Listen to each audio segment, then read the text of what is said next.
Mwai Kibaki si alikuwa fire? Si alikuwa mtu mzuri? Alikuwa na madharau? Alikuwa na kierere? Si alikaa vizuri mpaka akuwa rais wetu? Mbona hakuna mtu aliambia Kibaki one term? Kwa sababu alikuwa mtu mzuri. Negwo kanategwo. Si tulikuwa na Uhuru Kenyatta, mtu muungwana, akakuwa rais wetu. Ama namna gani jameni? Kuna mtu alimwambia one term? Mbona unakuja hapa kuniita mfanyikazi? Kwenda ukiendanga my friend. Enda ukiendanga my friend. Na uwezani na mimi.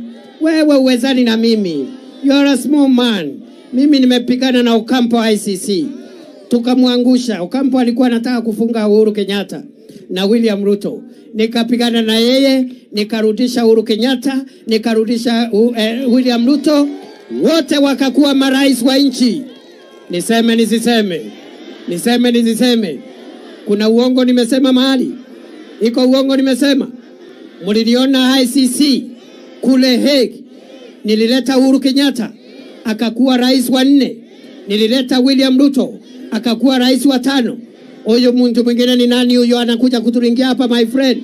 Wewe nitapita na wewe. Wewe nitapita na wewe. Wewe nitapita na wewe. Mimi my friend naitwa fire. Nitapita na wewe. Nitapita na wewe. Fire si fire. Noma si noma. Wamudhende si wamudhende. Wamudhende si wamudhende. Wacha nione kura ya wamudhende.